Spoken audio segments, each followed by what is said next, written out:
اس میں جناب امیر المومنین پروردگار عالم کی حمد کرتے ہوئے یہ ارشاد فرماتے ہیں کہ کسی بندے میں یہ طاقت نہیں ہے کہ پروردگار عالم کی صفات کو کما حقہ سمجھ سکے. اور یہ یقیناً ایک بہت عمیق اور گہری بات ہے.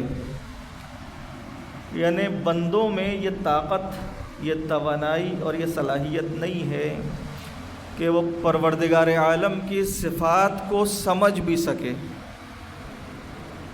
ہر ایک اپنی ذہنی صلاحیت کے مطابق پروردگار عالم کی صفات کو سمجھنے کی کوشش کرتا ہے، اگرچہ کنہ ذات پروردگار تک پہنچنا انسان کے بس کی بات ہی نہیں ہے.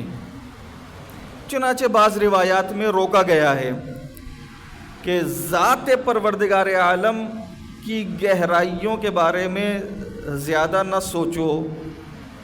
کیوں؟ اس لیے کہ تمہاری عقل محدود ہے، اس کو سمجھ ہی نہیں سکتی کہ ذات پروردگار عالم کی حقیقت کیا ہے. صفات کے بارے میں غور کرنے کا اگرچہ حکم ہے، صفات کے اوپر عقیدہ رکھنے کا حکم ہے، لیکن پھر بھی جناب امیر المومنین علی ابن ابی طالب علیہ الصلاۃ والسلام صلی اللہ محمد صفات پروردگار عالم کے بارے میں یہ ارشاد فرما رہے ہیں. عزیزان محترم، اس کی تعریف یعنی پروردگار عالم کی تعریف کما حقہ ممکن نہیں ہے. اور جو حق تعریف ہے، حق حمد پروردگار عالم ہے، وہ اتنا عظیم حق ہے اور اس کی تسبیح اتنی عظیم ہے کہ کوئی بندہ بشر، کوئی پروردگار عالم کی کما حقہ تسبیح بھی نہیں کر سکتا. اگرچہ ساری کائنات اور جو کچھ کائنات میں ہے، جو کچھ زمین و آسمان میں ہے، وہ اللہ کی تسبیح کر رہا ہے. جو کوئی بھی ہے وہ تسبیح پروردگار عالم میں مصروف ہے. قرآن مجید کی آیت یہی جو ہم سورہ جمعہ، نماز جمعہ میں پڑھتے ہیں، یسبح للہ ما فی السماوات و ما فی الارض، جو کچھ آسمانوں اور زمینوں میں ہے، آسمانوں اور زمین میں ہے، وہ اللہ کی تسبیح کر رہے ہیں. اللہ اکبر. اللہم صل علی محمد وآل محمد وعجل فرجہم. اگرچہ ہر موجود پروردگار عالم کی تسبیح میں مصروف ہے، لیکن تسبیح کا حق کوئی ادا نہیں کر سکتا. اور یہ بات میں اپنی طرف سے نہیں کہہ رہا ہوں، قرآن مجید میں یہ بات موجود ہے.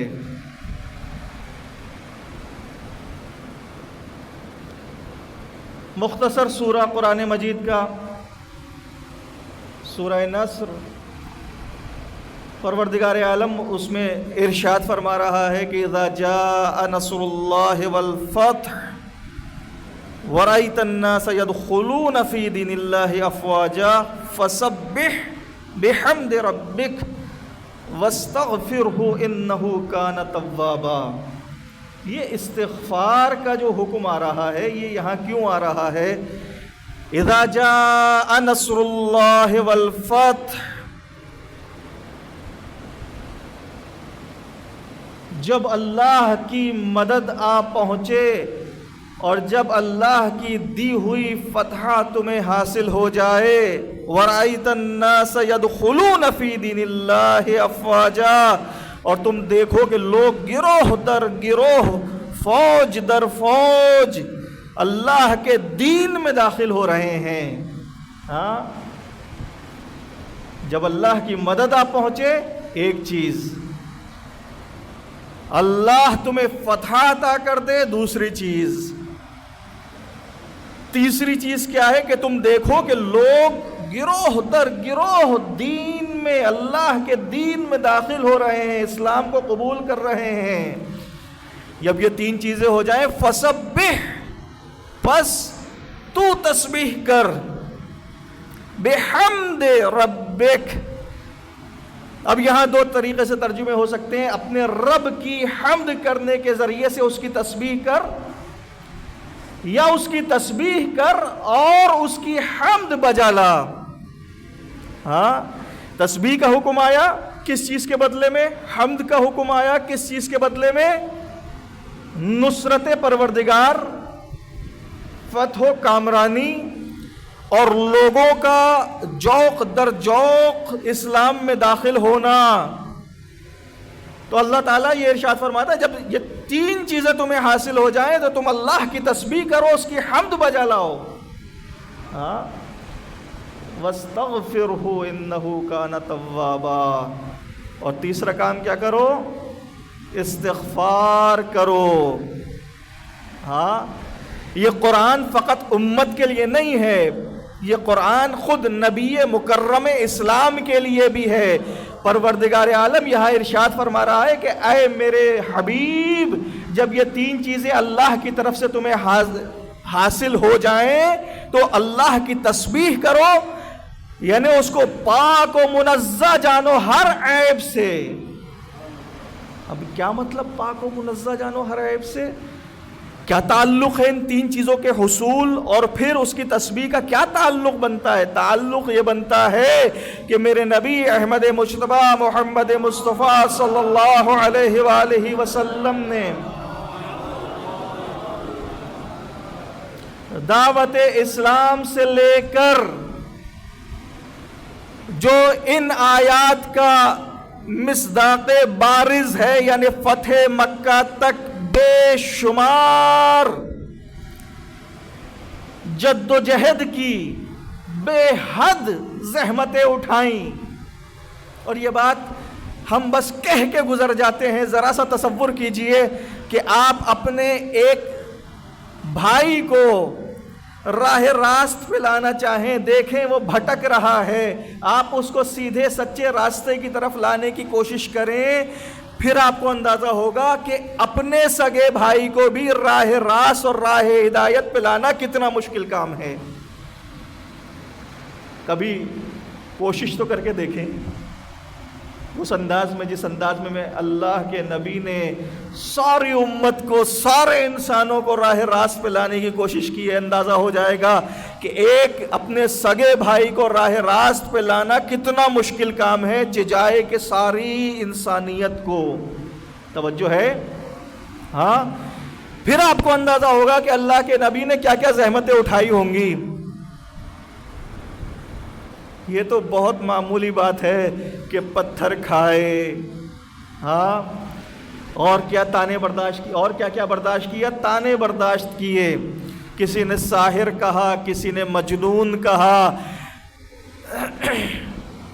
خود مکی زندگی میں میرے نبی صلی اللہ علیہ وآلہ وسلم، اللہ کی رحمتیں ان کی ذات پر نازل ہوں کہ جب لوگوں کو راہ ہدایت کی طرف بلاتے تھے، جواب میں لوگ رویہ کیسا اختیار کرتے تھے؟ زبان ان حالات کو بیان کرنے سے قاصر ہے۔ تصور کیجئے کہ مسجد الحرام میں میرے نبی اللہ کی عبادت کر رہے ہوں، مشرکین مکہ اونٹ کی غلاظت اور اوجڑیاں لا کے جب میرے نبی سجدے کی حالت میں ہوں ان کے اوپر ڈال دیں۔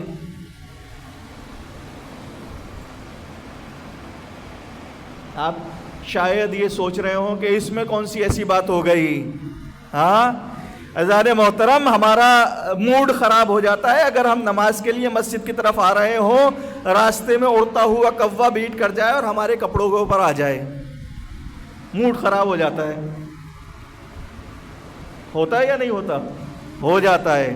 ہاں، وہ ساری رغبت جو عبادت کی طرف تھی، وہ ساری رغبت جو پروردگار عالم کے حضور سجدہ کرنے کی طرف تھی، وہ ساری رغبت ایک دم سے چلی جاتی ہے۔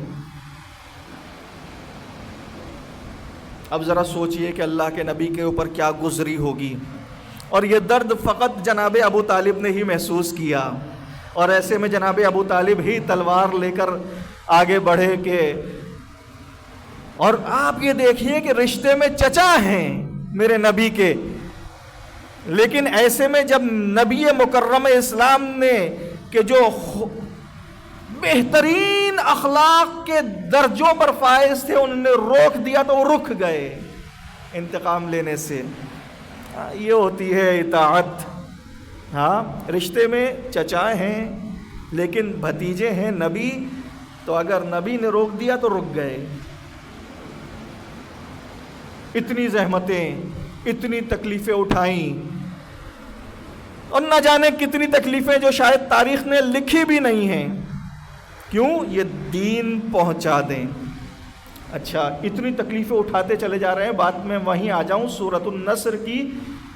وَاسْتَغْفِرْهُ پروردگار عالم نے کیوں ارشاد فرمایا کہ اے نبی تو استغفار کر. اور یہ استغفار کا حکم ہم سب کو ہے، اس لیے کہ مبادا کبھی ذہن میں آ گیا ہو کہ پروردگار عالم کی جانب سے مدد نہیں آ رہی ہے، ایسے میں پروردگار عالم نے ہمیں تنہا چھوڑ دیا ہے، ہمیں اکیلا چھوڑ دیا ہے، تو استغفار کر تو کہ تیرے ذہن میں بھی اگر یہ گمان آ گیا ہو ایک لمحے بھر کے لیے بھی کہ پروردگار عالم نے تجھے اکیلا چھوڑ دیا ہے، تو پروردگار عالم کی ذات منزہ ہے، مبرہ ہے اس عیب سے کہ وہ اپنے بندوں کو جب اس کا بندہ خلوص نیت کے ساتھ، للہیت کے ساتھ اس کے دین کی طرف لوگوں کو بلائے تو پروردگار عالم اپنے بندوں کو اکیلا چھوڑ دے. اس سے منزہ ہے. بات پہنچ رہی ہے؟ ہاں. وَاسْتَغْفِرْهُ إِنَّهُ كَانَ تَوَّابًا، یقیناً وہ اللہ توبہ قبول کرنے والا ہے. اور وَاسْتَغْفِرْهُ کی ایک تفسیر مفسرین نے روایات معصومین کی روشنی میں یہ بھی بیان کی ہے کہ تو تسبیح پروردگار عالم کما حقہ بیان نہیں کر سکتا، تو حمد پروردگار عالم کما حقہ نہیں کر سکتا، اس لیے توبہ و استغفار کر. عزیزان محترم، جب حق حمد پروردگار عالم، حق تسبیح پروردگار عالم میرے ساتھ ہیں آپ حضرات، ایک صلوات پڑھیں حضرات محمد وآلہ صلی محمد وآلہ. تو ہم جیسا ایک گناہگار معمولی انسان کہ جو رسماً تسبیح پڑھتا ہے سبحان اللہ سبحان اللہ سبحان اللہ سبحان اللہ، تسبیح پہ دانوں پہ کھینچتا چلا گیا، 33 دفعہ سبحان اللہ کہہ دیا، ایک دفعہ بھی ذہن میں یہ نہیں آیا کہ میرا پروردگار عالم ہر عیب سے منزہ ہے، پاک و پاکیزہ ہے. ہاں ہماری تو حالت یہ ہے نا، میں تو اپنی حالت بیان کر رہا ہوں، آپ حضرات کی شاید تسبیح بہت بہتر ہو، یا شاید آپ میں سے کچھ لوگ ایسے ہوں جن کی تسبیح بہت بہتر ہو. ہاں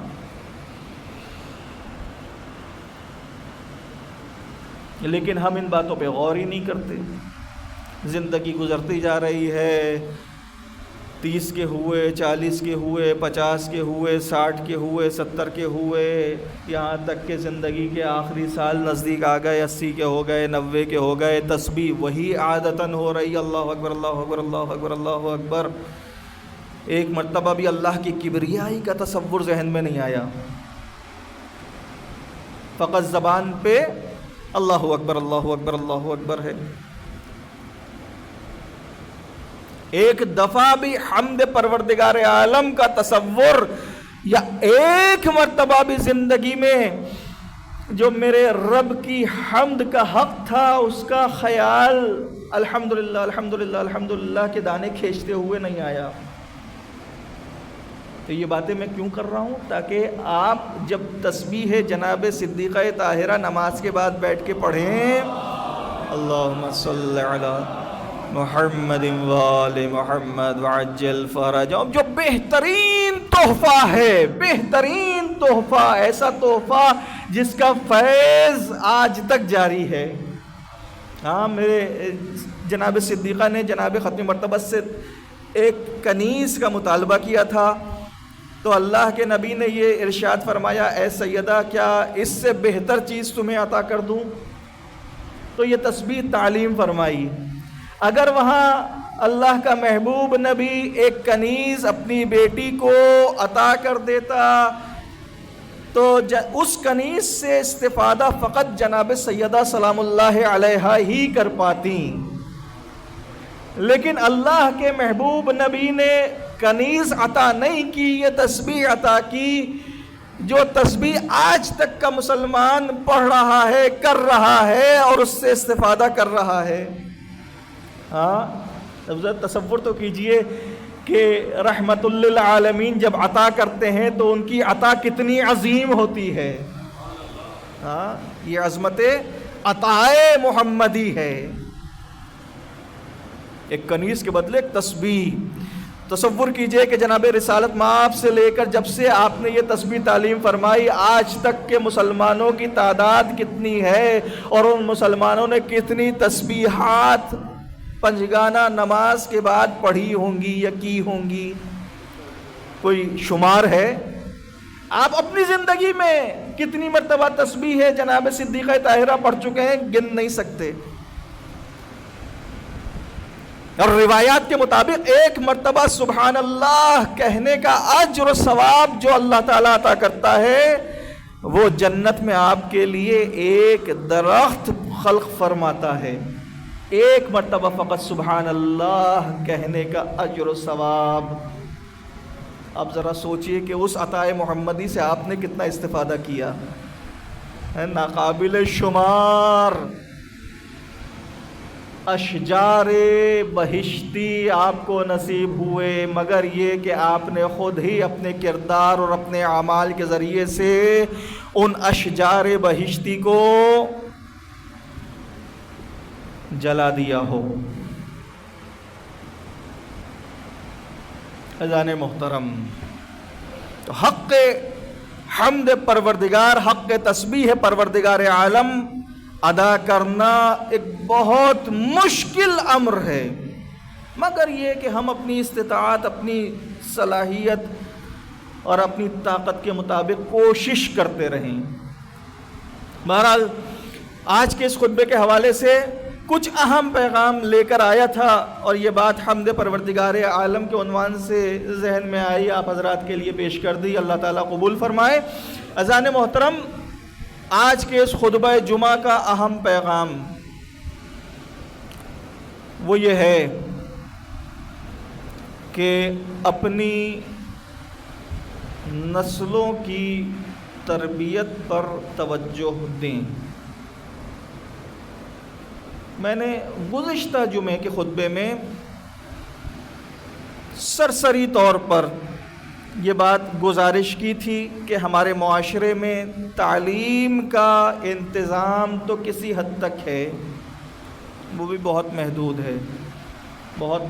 ہے، لیکن تربیت کا تو فقدان ہے ہی نہیں، تربیت تو ختم ہو گئی۔ تربیت کیا ہو رہی ہے؟ اب بچہ اسکول جاتا ہے، نرسری کا، KG1 KG2 کا، پہلی جماعت کا تو جو اسمبلی ہوتی ہے اس میں میوزک کے ساتھ انگریزی پوئمز لگا دی جاتی ہیں، پتہ نہیں کون کون سی ہے، وہ تو مجھے یاد نہیں ہے، لیکن آپ نے یہ چیز دیکھی ہوگی۔ ہونا کیا چاہیے؟ تربیت یہ ہونی چاہیے کہ بچوں کو صبح کا آغاز کیسے کرنا ہے یہ سکھانا چاہیے۔ وہ انگریزی نغموں سے، انگریزی ترانوں سے اور میوزک کے ساتھ جو ہیں وہ ہو رہی ہے صبح۔ بالکل یہ بات میری اپنی سنی ہوئی ہے، میری رہائش کے بالکل برابر میں اسکول ہے، اسکول کی جب اسمبلی لگتی ہے صبح کو 8 پونے 8 بجے تو انگریزی نغموں سے، ایسے ہی پوئمز سے، ان سے شروع ہوتی ہے میوزک کے ساتھ۔ کیا سکھا رہے ہیں؟ کیا بتا رہے ہیں بچوں کو؟ کیا تربیت کر رہے ہیں؟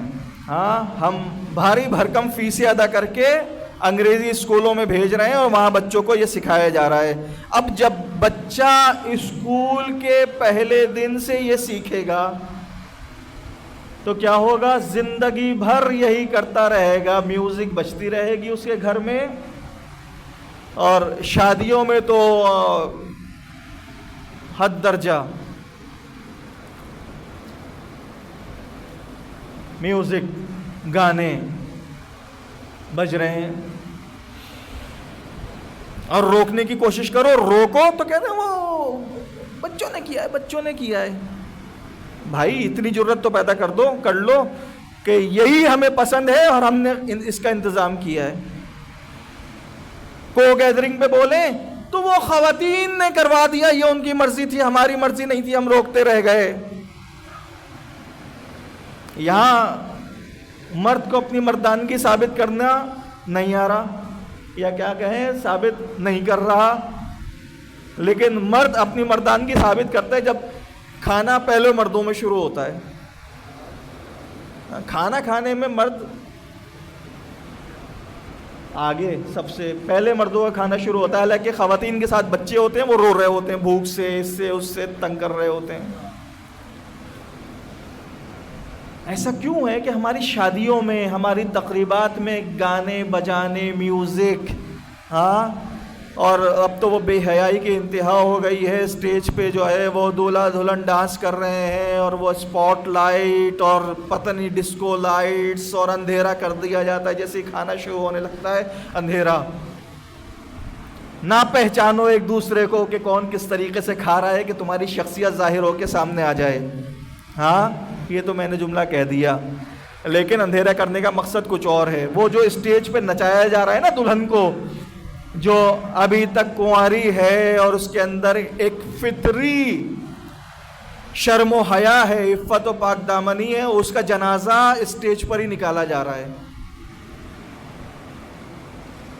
شاید یہ بات ابھی سمجھ میں نہ آئے، غور کریں گے تو آپ کو سمجھ میں آئے گا۔ جب سینکڑوں نگاہوں کے سامنے وہ کیمرہ مین جو اپنا کام چھوڑ کر جو ہے وہ کیا بن جاتا ہے، ہدایت کار بن جاتا ہے نا، وہ کہتا ہے بیچاری وہ معصوم سی لڑکی جو دلہن بنی ہے ویسی گھبرائی ہے، اس سے کہا جاتا ہے کہ بھائی ان کے کندھے پہ ایسے ہاتھ رکھو، اس کو کہا جاتا ہے ایسے ہاتھ اٹھاؤ، یوں کرو وہ کرو، پتہ نہیں مرغا بن جاؤ کیا بن جاؤ۔ میں کیا کہوں اس کو۔ تو جب وہ سینکڑوں نگاہوں کے سامنے یہ سب کچھ کرے گی تو فطری شرم و حیا جو پروردگار عالم نے ایک انسان کے اندر رکھی ہے، اس کا جنازہ نکل جائے گا۔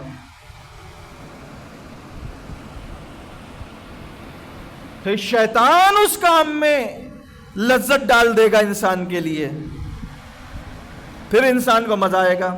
یہ جو شادیوں میں میوزک بجائی جاتی ہے، ریکارڈنگ لگائی جاتی ہے، اور انتہائی افسوس کے ساتھ کہ قصیدے بھی میوزک والے آ رہے ہیں، جیسے آپ مہمان کو شربت پلا رہے ہوں اور اس میں نجاست کے قطرے ڈال ڈال کے دے رہے ہوں۔ اہل بیت کا ذکر، پنجتن پاک کا ذکر پاکیزہ ذکر ہے۔ یہ وہ ذکر ہے جو عرش پہ ملائکہ کرتے ہیں اور اللہ فرش پہ چاہتا ہے کہ اس کے بندے کریں۔ پسندیدہ ذکر، وہ میوزک کے ساتھ وہ پڑھنے والے نے اس کی البم زیادہ بکے یا زیادہ لوگ ڈاؤن لوڈ کریں انٹرنیٹ سے اس کا یہ قصیدہ، یہ نغمہ، کیا کہیں، یہ کلام اس نے میوزک ڈال دی تاکہ ہر قسم کے لوگ جو میوزک سننے کے خواہش مند ہیں وہ بھی یہ ڈاؤن لوڈ کر لیں، اور جو قصیدے اور اہل بیت علیہ الصلوۃ والسلام کے فضائل سننے کے شوقین ہیں وہ بھی یہ ڈاؤن لوڈ کر لیں۔ اس نے اس لیے بنا دی، وہ بھی بے تربیتہ ہے، اس کی بھی کوئی تربیت نہیں ہے، اس کو بھی حلال و حرام کا کچھ نہیں پتا، قوم کو بھی کچھ نہیں پتا۔ جس طریقے سے پاک و پاکیزہ مشروب ایک قطرہ نجاست گرنے سے نجس ہو جاتا ہے، اسی طریقے سے اور قابل شرب نہیں رہتا کہ آپ اس کو پئیں، حرام ہو جاتا ہے نجس ہونے کی وجہ سے۔ ایسے ہی اہل بیت علیہ الصلوۃ والسلام کے ذکر کے ساتھ اگر میوزک مخلوط کر دی جائے، ملا دی جائے، تو آپ کو سننے قابل نہیں رہتا۔ جس نے یہ کام کیا ہے اس نے گستاخی کی ہے اہل بیت علیہ الصلوۃ والسلام کی شان میں۔ کیوں؟ اس لیے کہ یہ ہستیاں وہ ہستیاں ہیں جن کے قصیدے پروردگار عالم نے قرآن مجید میں نازل کیے ہیں، جن کا ذکر نازل کیا ہے۔ جن کا اگر نام لکھا ہو کاغذ پہ آپ بغیر وضو کے مس نہیں کر سکتے، ان کے نام، ان کے ذکر، ان کے فضائل کو میوزک کے ساتھ مخلوط کر کے آپ کے سامنے پیش کر دیا جاتا ہے، اور پھر ہم بڑے فخر سے لگاتے ہیں۔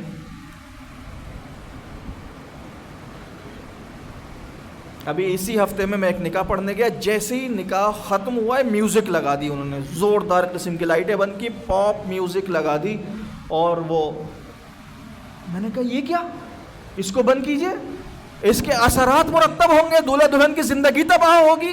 ہمیں اس چیز کا مطلقاً خیال نہیں ہے، مطلقاً خیال نہیں ہے کہ بچوں نے لگائے ہیں، ہمارا اس میں کوئی وہ نہیں ہے، ہمارا کوئی اختیار نہیں ہے۔ میں نے کہا پھر ایسا کریں، ایک روئی کا وہ لے کر آئیں اور مجھے بھی روئی دے کہ میں کانوں میں ٹھوسوں اور آپ بھی ٹھوسیں، کیونکہ یہ حرام ہے۔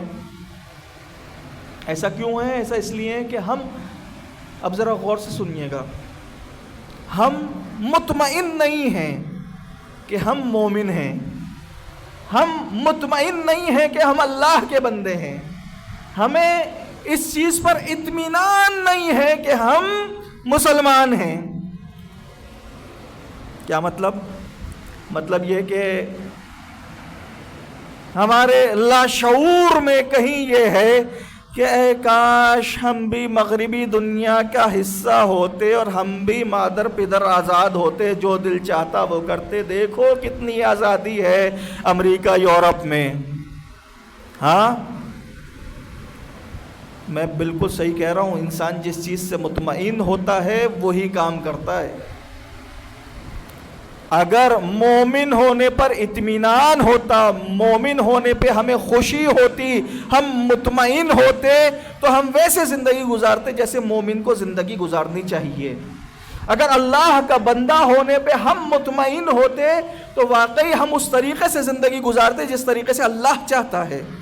ہمیں احساس کمتری ہے، ہم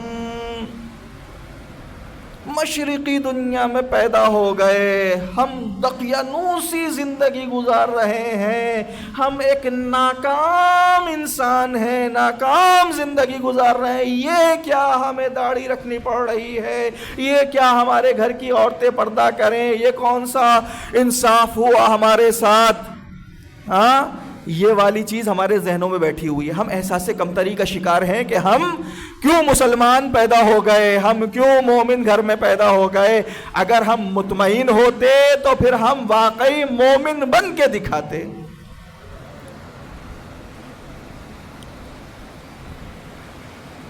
پھر یہ سب کچھ کر رہے ہیں۔ اب ایسا ہو کیوں رہا ہے؟ ایسا اس لیے ہو رہا ہے، توجہ میری طرف رہے، میری نگاہ بھی ہے گھڑی کے اوپر، ٹھیک ہے، مجھے بھی فکر ہے کہ وقت پہ نماز ہو جائے۔ عزیزان محترم، ایسا کیوں ہے؟ ایسا اس لیے کہ ہم مطمئن نہیں ہیں۔ اچھا مطمئن کیوں نہیں ہیں؟ مطمئن اس لیے نہیں ہے کہ ہم ہمیشہ مسجد سے، عالم سے، بلکہ قرآن سے، بلکہ اہل بیت سے دور ہیں۔ میں صحیح کہہ رہا ہوں؟ کیا بٹھایا جاتا ہے؟ جو دیندار لوگ ہیں وہ کہتے ہیں جی اول وقت نماز پڑھ لو، مسجد جانے کا کوئی فائدہ نہیں ہے، مسجد سے دور کرتے ہیں، اجتماعیت سے دور کرتے ہیں۔ نماز جماعت مسجد کے سارے فضائل کو رد کر دیتے ہیں۔ ایسے ہی نماز جمعہ سے دور کرنے کی سازش کہ کہیں خطیب جمعہ کے 2 جملے کان میں نہ پڑ جائیں اور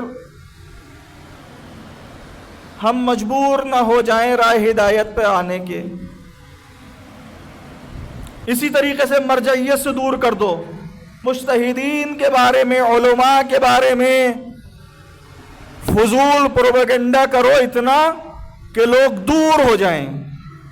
دیکھیں کاٹا جا رہا ہے، آپ کو تنہا کیا جا رہا ہے، اجتماعیت سے دور کیا جا رہا ہے۔ مسجد سے دور رہو، لہٰذا مسجد میں جو اجتماع ہوں گے اس سے دور رہو گے۔ نماز جماعت کی ضرورت نہیں ہے، فرادہ پڑھ لو گھر میں کافی ہے۔ اجتماعیت سے دور، مرکز سے ٹوٹ گئے، مرجعیت سے متنفر کر دو، مجتہدین کے بارے میں الٹی سیدھی باتیں اتنی مشہور کر دو، اتنا پروپیگنڈا کرو علماء و مجتہدین کے بارے میں کہ لوگ متنفر ہو کے دور ہٹ جائیں، کہیں ایسا نہ ہو کہ ان کے ذریعے سے کوئی راہ ہدایت نصیب ہو جائے۔ نماز جمعہ سے دور کر دو کہ نماز جمعہ میں جائیں گے تو کچھ قرآن و حدیث کی بات سنیں گے تو کہیں ایسا نہ ہو کہ راہ ہدایت پر آ جائیں۔ مجلسوں سے متنفر کر دو۔ اچھا، مجلسوں سے متنفر کرنا بڑا مشکل کام ہے، واقعی مشکل ہے، مجلسوں سے دور کرنا بہت مشکل کام ہے۔ اب کیا کرو؟ مجلس کی شکل خراب کر دو۔ کیا کرو؟ ٹیلی ویژن پہ مجلسیں اتنی نشر کرو، انٹرنیٹ پہ اتنی نشر کرو کہ لوگ اب فرش عزا پہ آنا چھوڑ دیں، گھر کے بستر پر لیٹ کے ایک مجلس سن لیں اور وہیں ان کی پیاس بجھ جائے۔ توجہ ہے؟ کتنا فرق ہے فرش عزا پر آنا، ذکر حسین سننے کے لیے، فضائل اہل بیت کو سننے کے لیے، فرش عزا پر آنا، یا گھر کے بستر پر لیٹ کر آرام سے گھر والوں سے باتیں بھی ہو رہی ہیں اور ایک مجلس بھی سن رہے ہیں اور پیاس بجھ گئی۔ اور باتیں عجیب و غریب، اب وقت بالکل میرے پاس ختم ہو گیا ہے،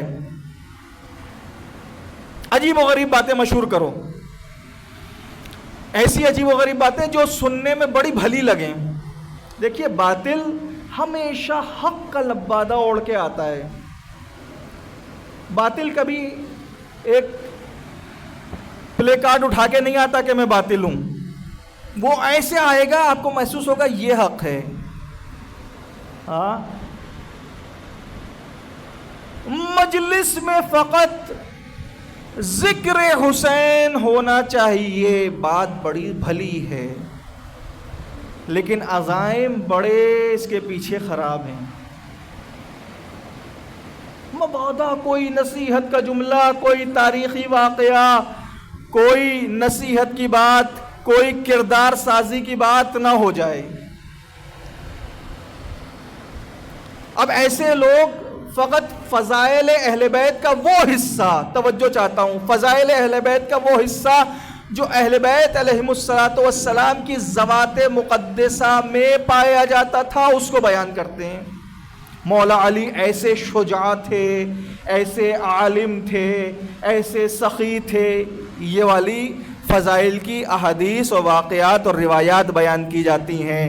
لیکن وہ حصہ فضائل کا جس میں مولا کائنات نے یہ فرمایا کہ تم اپنے کردار کو ایسے سنوارو، ایسا بناؤ، یہ والی بات نہیں بیان کرنا، کہیں ایسا نہ ہو قوم کے افراد سدھر جائیں۔ توجہ چاہتا ہوں، غور کیا کیجئے ہو کیا رہا ہے ہمارے اور آپ کے ساتھ۔ ملت تشیع کی طاقت کو کس طریقے سے پارا پارا اور پاش پاش کیا جا رہا ہے۔ کہیں ایسا نہ ہو ملت تشیع میں اجتماعیت پیدا ہو جائے، اتحاد ہو جائے، یگانگت ہو جائے اور بند مٹھی کی طریقے سے اس میں طاقت آ جائے۔ اس کو اس طریقے سے بکھیر کے رکھو کہ ایک ایک انگلی کو پکڑ کر توڑتے رہو۔ یہ عزادار ہیں، ان کے خلاف سازش کرو، توڑ دو ان کو۔ یہ نمازی اور عبادت گزار ہیں، ان کے خلاف سازش کرو، توڑ دو، اس لیے کہ عزادار الگ ہیں، عبادت گزار نمازی الگ ہیں۔ اگر ہم علی ولی اللہ کا کلمہ پڑھنے والے اس بند مٹھی کے طریقے سے متحد ہو جائیں، جیسے اس بند مٹھی کی انگلیاں ایک جگہ سمٹ آئی ہیں، تو ہمارے مقابلے پر کوئی نہیں آ سکتا۔ لیکن دشمن نے سازش ایسی کی ہوئی ہے کہ جو نمازی ہے، وہ جو صرف عزادار ہے، نمازی نہیں ہے، وہ کہتا ہے یہ 2 رکعت کی نماز تھوڑی بخشوائے گی تمہیں، اور جو نماز پڑھنے لگتے ہیں وہ کہتے ہیں یہ سینہ پیٹنے والے اپنے آپ کو پیٹ رہے ہیں اور اس کا انہیں کوئی فائدہ نہیں ہوگا۔ بھئی کیوں نزدیک نہیں آتے، کیوں متحد نہیں ہو جاتے، کیوں اپنے اندر دونوں چیزوں کو اکٹھا نہیں کر لیتے کہ آپ عزادار حسینی بھی ہوں اور آپ عبداللہ بھی ہوں، اللہ کے بندے بھی ہوں؟ ہاں، اپنے آپ کو سنواریے، بس اپنی کردار سازی کیجئے، اپنے کردار کو سنواریے۔ اذان محترم، وقت ختم ہو گیا۔ اللہ تعالی ہمیں توفیقات خیر عطا فرمائے، اللہ تعالی ہمیں دشمنوں کی سازشوں کو سمجھنے کی توفیق عطا فرمائے، اللہ تعالی ہمیں اپنے کردار کو سنوارنے کی توفیق عطا فرمائے، اللہ تعالی ہمیں سیرت اہل بیت علیہم السلام کو اپنانے کی اور اس پہ عمل کرنے کی توفیق عطا فرما۔ پروردگار تو یہ واسطہ حضرات محمد و آل محمد کا ہمیں قرآن و اہل بیت سے صحیح معنوں میں تمسک کرنے کی توفیق عطا فرما۔ پروردگار تو یہ واسطہ حضرات محمد و آل محمد کا جو مومنین و مومنات پریشان حال ہیں ان کی پریشانیوں کو دور فرما۔ پروردگار جو بیمار حال ہیں انہیں صحت کاملہ و عاجلہ عطا فرما۔ پروردگار جو بے روزگار ہیں ان کو روزگار عطا فرما، ہمارے رزق میں خیر و برکت نازل فرما، جو بے گناہ حسیر ہیں انہیں رہائی عطا فرما۔ پروردگار جو بچے شعور کی منزلوں کو پہنچ چکے ہیں پروردگار ان کی قسمتوں کو نیک فرما۔ پروردگار مرحومین کی مغفرت فرما، جو بچے امتحانات دے رہے ہیں ان کو امتحانات میں کامیابیاں عطا فرما۔ پروردگار دنیا ظلم و جور سے بھر چکی ہے، منجی عالم بشریت حضرت امام زمانہ علیہ السلام کے ظہور میں تعجیل فرما، ہم سب کو ان کے مصاحبین میں شمار فرما۔ ربنا تقبل منا انک انت السمیع العلیم برحمتک یا ارحم الراحمین۔ اللہم فصل علی محمد وآلہ اکثر ما صلیت علی احد من خلقک وعزہ ان افضل واکرم ما جزیت احدا من انبیائک نعمتہ انک انت العزیز الحکیم۔